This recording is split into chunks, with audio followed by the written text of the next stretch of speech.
Dek, Ya bagaimana? ya kita ngobrol sedikit nih soal gimana jangan goyang-goyang. Apa sih? Bang. Bahasa- Oh, ininya goyang-goyang. Apanya? Kameranya. Iya. Lanjut, sengaja. Dek, kita ngobrol soal kolektif nih, Dek. Pengalaman kerja bareng yang paling oke buat lo, bisa lo ceritain nggak sih? Nggak ada. Nggak ada ya? Kalau gue jadi apa ya? Karena kalau kolektif kan udah pasti kerjanya nggak mungkin sendiri gitu. Artinya ada kerja-kerja yang berbarengan, artinya baik dari ide sampai eksekusi bahkan gitu. Nah, lu bisa ceritain nggak pengalaman baik yang misalkan ketatnya nih, misalkan ketat ngobrolin tentang proses metode bikin konsep misalkan gitu. Yang wah ini ketat banget nih, gila nih gitu, sampai akhirnya ke squeeze jadinya Ya. dengan sampai eksekusi gitu. Ya. Ada dua sih, tapi mungkin yang lebih umum kalau menurut gue pengalaman gue ngeband. Kalau menurut gue itu salah satu kerja kolaborasi secara bersama atau secara kolektif yang paling seru ya kalau menurut gue, karena ya gue mulai ngeband dari kecil sih, dari SMP kelas 3 gitu mungkin. Kelas 2 apa kelas 3 gitu udah mulai ngeband, karena abang-abang gue udah ngeband, jadi gue suka ngeliatin terus wah, kayak lucu gitu. Terus gue mulai nyoba-nyoba ngedrum gitu. Terus gue main gitar gitu, semua orang main gitar, jadi ngedrum.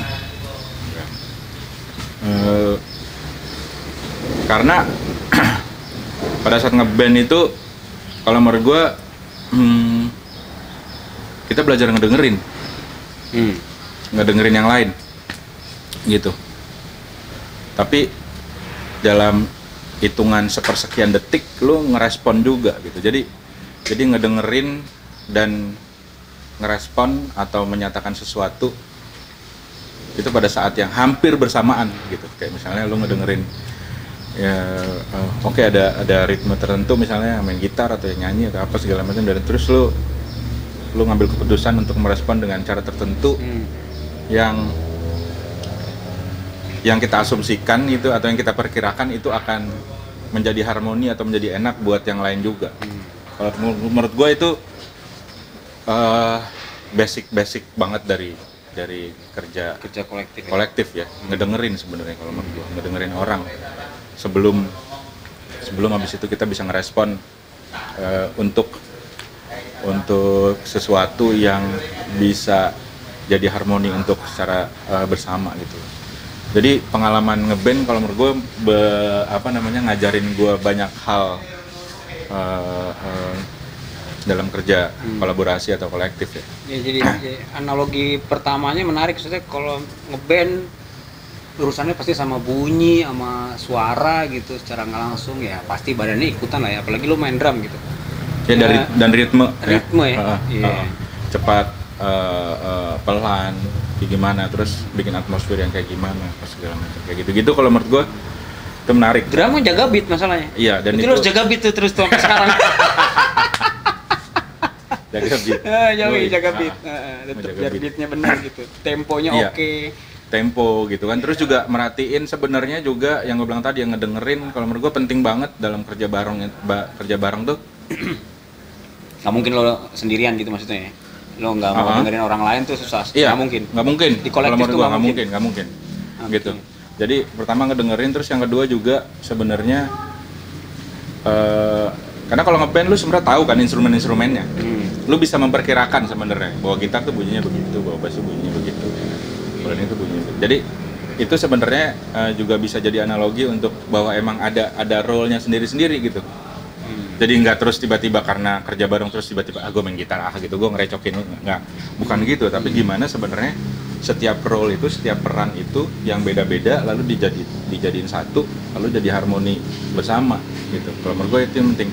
Dan dalam kerja bareng seperti itu nggak cuma lu tahu apa yang orang lain kerjain, tapi juga lu harus tahu dan ngedengerin apa yang orang lain rasain sebenarnya. Oke, menarik tuh. Gitu. Jadi ada empati gitu. Ya. Jadi sekaligus ya. Iya, dan itu pada saat yang bersamaan. Sangat Gitu. bersamaan. Nah, yang contoh yang kedua kalau menurut gue kalau masuk ke praktek seni rupa ya gue sama temen-temen mungkin project yang Asia Pacific Triennale yang apa namanya yang di Brisbane kalau menurut gue itu bisa ngegambarin sih apa namanya gimana sebenarnya peran-peran dan elemen-elemen estetik dari individu-individu itu bisa jadi satu dan bisa secara membuat estetika yang lain gitu, membuat harmonisasi yang lain. Menurut gue itu sih yang paling keren dan itu ngelibatin riset, ngelibatin ngobrol yang panjang dan terus juga decision making yang nggak mudah gitu ya, tapi itu prosesnya kalau menurut gue seru banget. Cuma yang Tarik ulur konsep misalkan dan juga misalnya satu lagi kan sebenarnya di kerja bareng tuh sebenarnya harus ada trust ya. Itu harus ada lu mesti percaya karena lu sama juga kayak ngeband lu percaya sebenarnya ya ini basis gua bakal main bass dengan baik segala macam gitu. Kerja bareng sebenarnya juga soal trust juga gitu. Kayak misalnya lu percaya atau bahkan kalau menurut gue sama teman-teman di Ruru atau sama teman-teman kayak saya rumah GHH itu bahkan levelnya kalau menurut gue udah bukan cuma trust ya tapi juga kagum gitu. Kalau menurut gue itu menarik banget ya kayak misalnya lu sebenarnya lagi kerja sama orang yang lu kagumin cara kerjanya gitu. Misalnya gue kagum misalnya sama MG, sama Arman gitu atau misalnya sama anak-anak kayak Bigel, kayak Bonit gitu ya atau misalnya kayak lu, Iswanto, Asung, Ameng gitu. Itu orang-orang yang gue ngamatin banget dan gue kagum sebenarnya gitu. Jadi ketika gue kerja bareng sebenarnya gue lagi kerja bareng sama orang-orang yang bukan cuma gue percaya tapi gue kagumin cara kerjanya gitu. Dan itu butuh waktu emang gitu loh. Butuh waktu gitu. Dan kalau menurut gue salah satu elemen di kerja bareng juga sebenarnya waktu karena lu untuk ngebangun itu lu butuh waktu untuk ngedevelop kepercayaan dan juga keyakinan itu gitu. Mendengar tahu apa percaya atau trust gitu ya. Time, waktu juga nih ya. Sama lu tahu apa yang empati sebenarnya, lu tahu apa yang orang lain rasain. Kayak empati. Gue tambahin satu lagi, fun boleh nggak? Ya.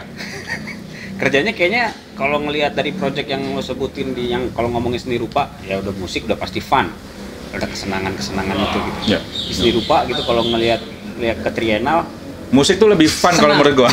Iya, kalau ngelihat yang balik ke soal Triennale tadi jadi analogi gitu atau jadi contoh kasus di situ kelihatan funnya tuh semua yang ngerjain itu role-nya gitu ya? Enjoy terus senang terus ada di luar ada tambahan nakal dan yang lain-lain ya. Gitu. Itu juga sebenarnya ngebuktiin ya Pak begitu harmonisasinya dapat kalau menurut gua lalu enjoy-nya tuh bakal muncul dengan sendirinya gitu. Karena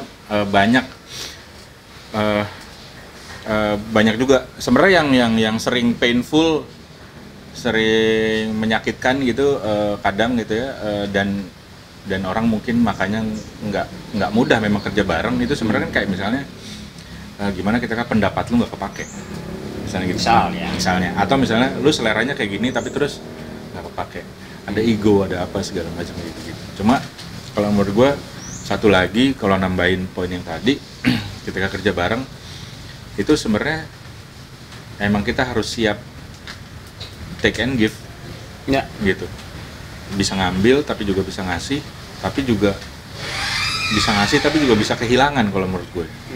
Jadi siap-siap kehilangan gitu. Jadi siap-siap kehilangan sebagian dari ego lu atau dari selera lu segala macam kayak gitu. Kalau menurut gue yang ideal itu A plus B bukan AB gitu tapi A plus B sama dengan C. Ya. Gitu. Jadi dia bukan A, B lagi digituin gitu, bukan disandingin gitu. Tapi dia harusnya, kalau menurut gua kalau kolaborasi, dia jadi sesuatu yang bahkan si A dan si B nggak bisa identify lagi. Ya. gitu, jadi sesuatu yang lain gitu. Jadi ada kebaruan dari kolaborasi ya. Iya, bener-bener dia jadi spesies yang lain gitu. Dia bukan misalnya lu sama gua terus sama gua dicampur disandingin, itu enggak gitu. Tapi kita barengan bikin sesuatu yang buat lu baru, buat gua juga baru. Bukan lu dan bukan gua juga. Gitu. Kalau menurut gua itu tujuannya ya. Karena kalau kagak ya itu bukan kerja bareng, itu kerja berdampingan aja. Samping-sampingan doang gitu. Kalau ngomongin subjek, Dek, yang dikoordinatorin untuk praktek kolektif, pentingnya apa, Dek? Gua bakal ngomongin subjek yang basic sebenarnya ya. Dari kerja-kerja kolektif. Jadi misalnya etiknya kayak gimana, estetiknya kayak gimana, politiknya juga kayak gimana. Prinsip-prinsip dasar gitu. Cuma mudah-mudahan gue nggak ngomongin terlalu banyak sejarah gitu, karena sejarah nanti biar teman-teman yang lain. Tapi ini benar-benar yang basic-basic, yang abstrak gitu, kayak misalnya kayak tadi gitu, soal misalnya gimana sih ego dalam kerja kolaborasi misalnya kayak gitu. Ya. Gimana power relasi, gimana pola kuasa kalau lagi kerja misalnya kayak gitu, atau gimana caranya decision making misalnya. Ini berdua aja kita bisa susah, nggak usah berdua, sendiri aja kadang-kadang kita susah kan decide gitu. Tapi gimana kalau berdua, gimana kalau bersepuluh, gimana kalau berlima, ngejaga terus juga secara politis misalnya gitu ya. Secara politis misalnya hubungannya apa, misalnya kolektivisme misalnya sama individualisme misalnya, secara politis misalnya gitu. Dunia modern ini misalnya dunia modern kapitalis membuat kita kepemilikan dunianya menjadi individualis misalnya gitu ya. Possession, kepemilikan bahwa ini barang gue, ini barang lu, kita nggak bisa share. Tapi misalnya kalau kolektif dia mesti share misalnya gitu. Ini kan berarti ada secara politis dia punya antitesis terhadap kapitalisme misalnya, atau antitesis terhadap modernisme misalnya kayak gitu.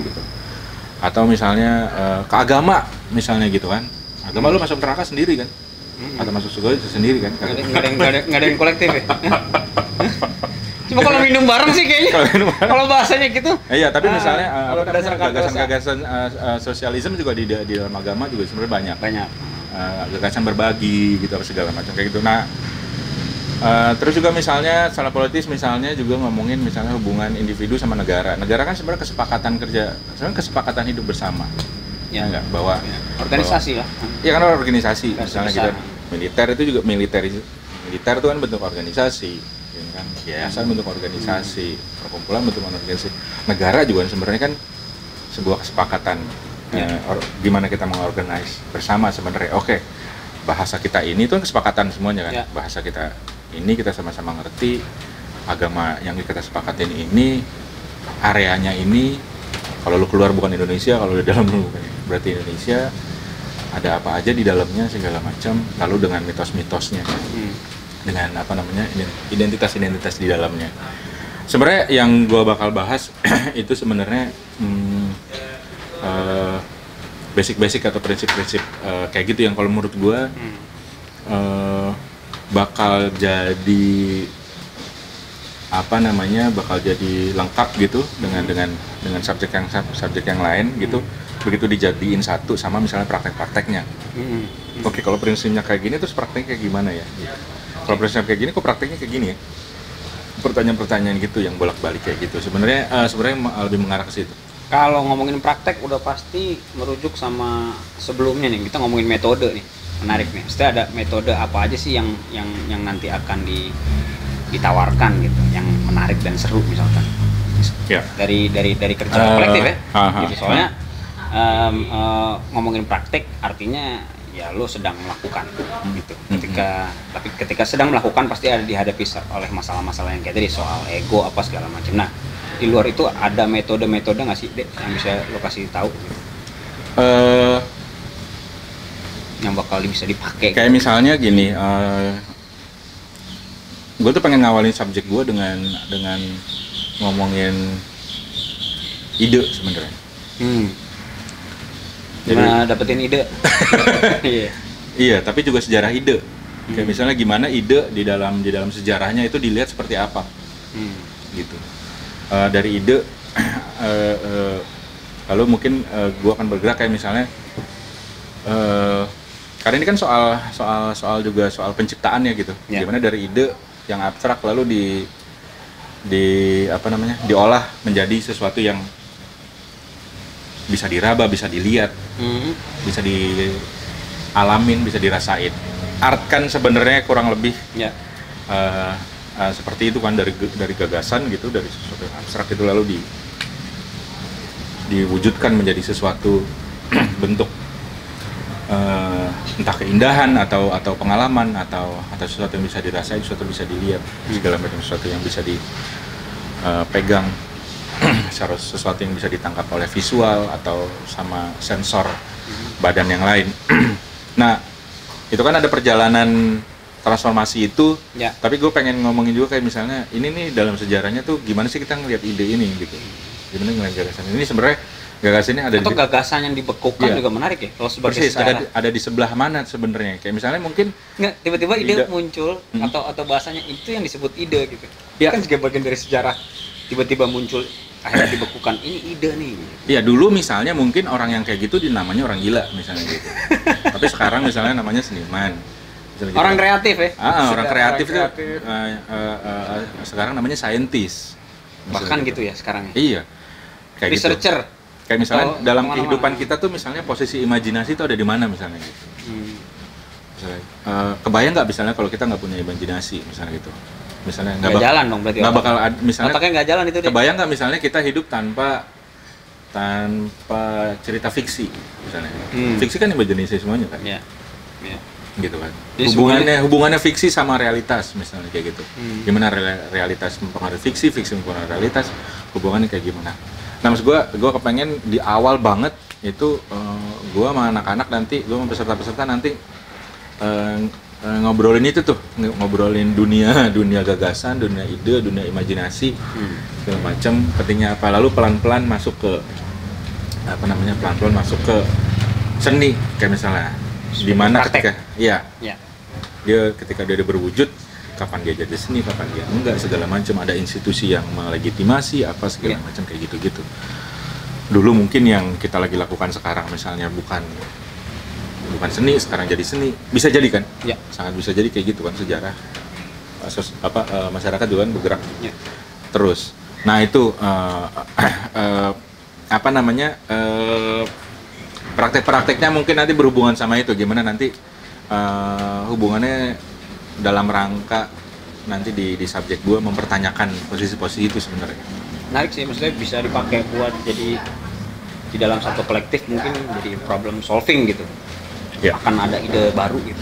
Kan juga bagian daripada ide. Persis. Dan juga yang kita obrolin ini kan sebenarnya juga kan kolektif yang emang sifatnya base-nya emang artistik dan kreatif ya. Jadi gue ngebayangin emang di awal emang mesti tahu banget juga nih posisinya ini di mana nih, gitu kan, posisi maksud gue kalau lu emang bahkan ketika lu melakukan sesuatu yang beda, sesuatu yang rebel atau sesuatu yang entah pergerakan, pemberontakan, whatever gitu, maksud gue tahu betul gitu posisi imajinasinya tuh berada di mana gitu. Dengan segala resikonya juga ya? Iya, gitu. Segala resiko politik gitu segala. Dek, ngomongin praktek kolektif, lu udah lakuin sama Ruang Rupa juga udah lama banget. Terus gimana sih ngelihat, dan lu juga punya banyak temen atau kolektif di luar yang ada di Indonesia gitu, di Amerika atau segala macam. Nah, sebenarnya gimana sih ngelihat praktek kolektif sekarang di Indonesia nih? Yang menarik sebenarnya kalau misalnya lu bilang tadi, bahkan kalau misalnya sampai ngelihat ke Asia Tenggara gitu ya, itu nggak ada yang sama. Tapi kalau nggak ada yang sama, fokusnya juga ya? Fokusnya juga dengan yang sama, cara bekerja juga nggak ada yang sama. Jadi bener-bener emang si konteks ruangnya, baik ekonomi, sosial, budaya, segala macam, si ruang di mana si kolektif itu berada, itu jadi kelihatan banget jadi elemen yang sangat berpengaruh buat tumbuh dan jadinya si kolektif ini gitu. dan modelnya juga bahkan bisa beda gara-gara emang kayak gitu, kayak Sampai misalnya, tanah ya, kalau Jatiwangi sampai iya tanah. sampai tanah, kayak misalnya gue nggak kebayang kayak Bukan misalnya, ruangnya lagi. iya kayak misalnya Yang diinjak ya. kita mungkin nggak bisa ngebayangin Jatiwangi ada di Jakarta misalnya, atau gue juga nggak kebayang misalnya ruang rupa ada di Jatiwangi atau ruang rupa ada di katakanlah misalnya kota besar, misalnya di Bangkok atau segala macam, karena berhubungan sama relasi-relasi sosial sekelilingnya juga. Itu satu juga juga berhubungan sama apa namanya ramuan si individu di kolektifnya ini yang kalau ngomongin kalau kita ngelihat dicacah gitu individu-individu yang ada di kolektif itu juga lalu bisa ngebaca sebenarnya dia berasal dari mana gitu, kayak misalnya katanya misalnya ruang rupa awalnya seniman-seniman dari Jogja dari ISI sama dari IKJ misalnya kayak gitu, terus misalnya Serum dari UNJ, lalu itu membuat apa namanya meskipun sama-sama belajar seni rupa secara akademik, tapi karena pendekatan yang UNJ misalnya pendidikan, lalu jadinya kayak gitu. Kalau menurut gue keren banget karena itu jadi karakternya sendiri. Dulu juga punya karakter sendiri. Jatiwangi bahkan mungkin nggak ada yang benar-benar dari seni rupa secara akademik, ya live path juga mungkin nggak ada. Jadi banyak yang nggak ada. Ini juga sebenarnya perkembangan yang menarik karena emang itu juga menandakan emang art school itu emang akademi emang bener-bener memproduksi seniman-seniman yang individual. Oke. Jadi tren kolektif atau kecenderungan berkolektif ini justru dipakai atau digunakan sama orang-orang yang emang kepengen bekerja lintas disiplin dan bukan berasal dari art school yang konvensional, karena beban dia menjadi individual senimannya, individual artisnya emang gede banget gitu. Sulit gitu kalau menurut gue buat seorang pelukis yang dididik di ISI gitu terus jadi kerja kolaborasi, nggak usah kerja kolektif, kerja kolaborasi aja sulit banget, dan itu emang nggak pernah diajarin. Masa nggak cuma di Indonesia, di dunia ini yang namanya seniman itu emang individual. Masa di semua art school, gue nggak pernah dengar ya ada art school di dunia ini yang ngomongin kolaborasi atau segala macam, memang nggak ada. Jadi good school bisa jadi antitesis atau tawaran yang menarik banget sebenarnya gitu untuk sebenarnya ada loh praktek metode artistik seperti ini tuh ada dan bisa dipelajari. Soal lintas disiplin aja mungkin di art school nggak bisa nggak ketemu. Bisa nggak ketemu. Itu pun aja telat gitu kalaupun ada iya. Kalaupun 5 tahun terakhir kalaupun ada itu nggak secara formal dijadiin sebuah metode atau formulasi di sekolah gitu. Di luar itu emang eksperimen seniman aja di luar kampus atau di luar sekolah gitu. Ya, tapi kalau kasusnya ngeband mungkin bikin instalasi bareng atau apa ya. Itu nggak pernah dijadiin sebuah metode artistik atau model artistik yang dipelajarin secara formal. Itu nggak pernah. Kerja kolektif padahal. Iya, padahal itu sebenarnya orang kerja kolaborasi, yang dibilang tadi lintas disiplin segala macam itu udah jadi kayak kerja yang umum buat seniman di luar. Gitu. Tapi di sekolah sekolah juga kalau menurut gua art school atau institusi seni selalu atau lembaga pendidikan seni emang punya kecenderungan untuk telat sih. Ya.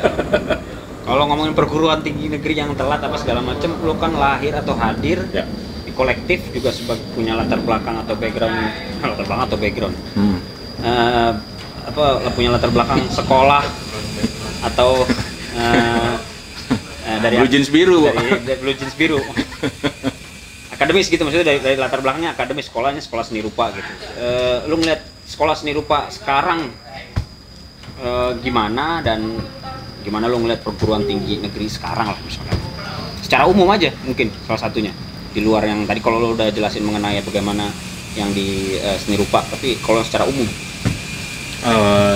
gue tertarik soalnya sama soal kalau secara individu lo keluar, tapi di luar lo tidak sebagai individu karena lo tidak mungkin bekerja sendiri. Persis.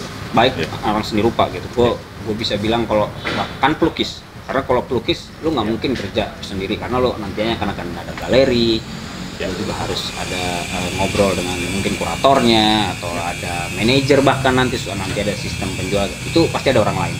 Dan yang itu, semua dikerjain sama sendiri sampai detik ini belum pernah ada. Dan itu nggak sama sekali nggak dipelajari di sekolah. Dan itu tidak dipelajari dan itu dapatnya di luar. Ya. Gitu. Itu lo ngeliatnya gimana sih si perguruan tinggi gitu sekarang? Mungkin kalau mau mengeneralisasi, kalau menurut gue itu yang terjadi sebenarnya. Kalau menurut gue itu mungkin juga kritik yang umum terhadap dunia pendidikan ya, gitu, bahwa sekolah atau sistem pendidikan sekolah itu justru semakin jauh dari realitasnya gitu, justru semakin jauh dari apa yang terjadi di luar dinding sekolah gitu. Jadi nggak punya relasi atau nggak punya hubungan gitu.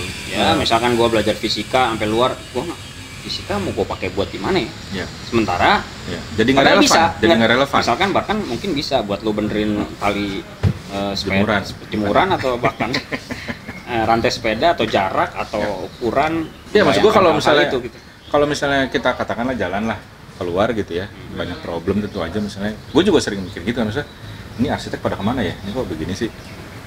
Ini ya kan sebenarnya tata ruang lah misalnya. Iya, misalnya banyak banget problem-problem yang kalau menurut gue sebenarnya kalau si ahli-ahli itu keluar dari kampus dan itu nyemplung ke keseharian, gue yakin mungkin problem-problem yang simple-simple ya bukan sesederhana ya, misalnya kayak sampah.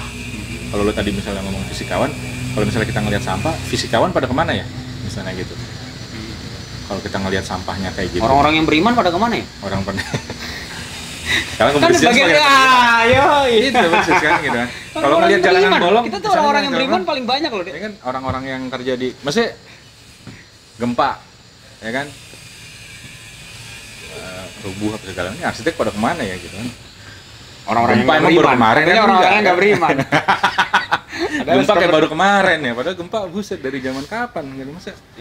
Iya deh. Masa ada sebuah lembaga yang sebesar itu, secanggih itu gitu, yang isinya ilmu semua segala macem, sampai nggak bisa punya sensibilitas untuk membaca sekelilingnya. Kalau menurut gue itu problem sama dunia sekolah dan pendidikan secara umum. Iya, sama aja kalau misalkan kayak agama atau ada Alkitab yang lo percayain gitu misalkan, itu kan juga ilmu gitu, itu kan sains gitu, kayak dipakai kehidupan sehari-hari atau enggak. Mau di atas bawah? Bawa aja bu. Bawa aja bu. Ya, makasih bu. Banyak ketahuan. Ya bu. Nanti ya bu, masih. Di agama juga sama gitu, misalkan harusnya sih banyak sains yang keluar dari Alkitab itu gitu. Bener, yang dipakai kehidupan sehari-hari gitu. Misalkan soal lo harus berhemat berarti lo kan harus nyari energi baru, ada energi alternatif berarti yang akhirnya itu muncul dari kolektif lagi gitu. Maksud gua padahal ada sekolahnya ya gitu, yang iya makanya kalau kita bayangkan sih nggak horizontal, kita bayangkan sebuah sekolah itu adalah sebuah lembaga yang bekerja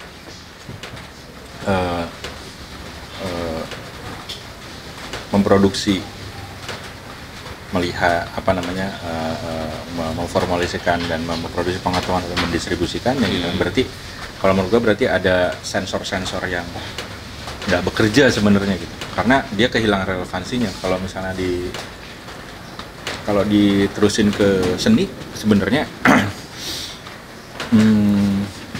kalau tadi pertanyaan lo pendidikan seni kayak gimana, kalau menurut gue juga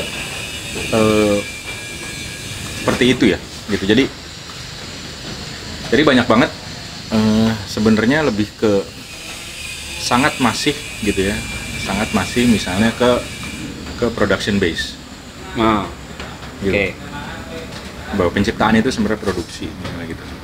Bahwa misalnya penciptaan itu juga proses misalnya gitu. Enggak. Itu enggak. Gitu.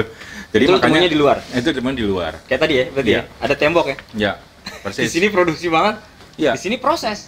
Jadi after produksi. Jadi tapi after produksinya itu sama sekali enggak nggak dilihat sebagai sebuah pengetahuan yang penting untuk Atau metode deh. dipelajarin di sekolah. Atau Yang lu metode. bilang tadi kayak misalnya sebenarnya sekolah itu kan nggak cuma tempat belajar atau lu dapat pengetahuan, tapi juga yang lu bilang tadi lu dapetin tradisinya, tradisi berpikir, tradisi kritis, tradisi kritis misalnya yang gue bilang tadi sensor itu ya.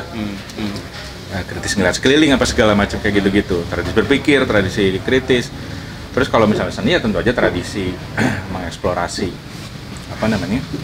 bentuk-bentuk estetika gitu. Nah ini jangan-jangan tradisi kritis sama tradisi ininya nih Hilang. Tumpul gitu. Mungkin nggak hilang tapi tumpul gitu. Jadi dia kehilangan relevansi sama apa yang terjadi di luar gitu. Misalnya kayak di luar misalnya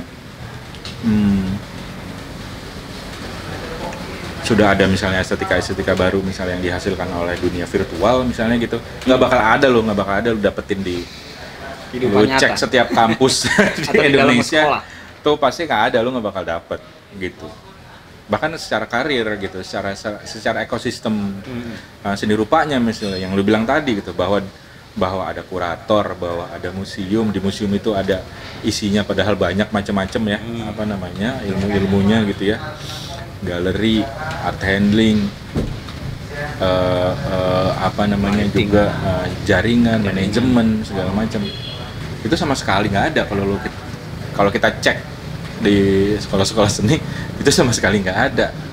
Jadi yang di sini ini benar-benar otodidak sebenarnya boleh dibilang. Yang di luar sini yang lu Jadi bilang tadi. bahasanya cuma produksi aja. Iya. Jadi sekolah itu emang memproduksi orang-orang yang secara skill dan teknik. Kebayang sih kalau misalkan Bisa. satu museum isinya seniman semua, nggak mungkin juga berarti ya. Ya mungkin ya, belum pernah ada sih. Nggak kepikiran museum juga pasti. Nggak mungkin. Semua pasti maunya bukannya udah pasti display. Iya. Dia ngebayangin dia bakal produksi sesuatu. Iya, itu pameran siapa yang ngurusin? Nggak mau. Ada, Gua nggak ada. ada. Gua juga Kayak gitu. gua lagi Persis. produksi. Adalah beberapa misalnya baru ya sekarang di ITB ada S2 ada S2 kuratorial, di ISI ada S1 tata kelola. Tata kelola manajemen. Tapi itu aja bahkan lebih lambat dibanding Ruang Rupa bikin workshop kurator. Ruang Rupa bikin workshop kurator dari tahun berapa? Dari tahun 2004, 2005. ITB baru bikin kemarin.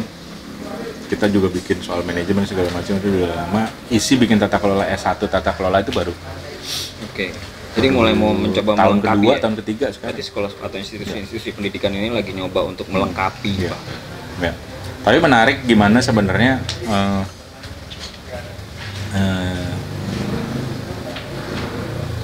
kayak misalnya sama IKJ misalnya gitu ya, maksudnya gue kadang-kadang diminta untuk jadi pembimbing S2 segala macam. Karena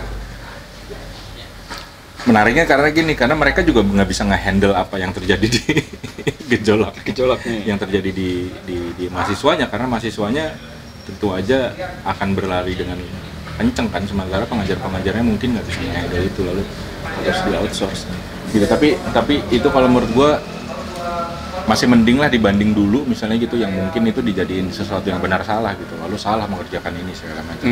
Sekarang mungkin lebih terbuka, tapi kalau menurut gue tantangannya emang tantangan birokrasi, tantangan itu salah lembaga satunya kenapa gitu. jadi sekarang baru nongol, Iya. sekarang baru hadir.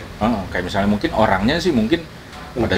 pada udah cukup Praktek, terbuka apa ya. terbuka, tapi begitu ngelihat, jadi penampang lembaganya, penampang birokrasinya tidak memungkinkan untuk orang itu menjadi maju gitu.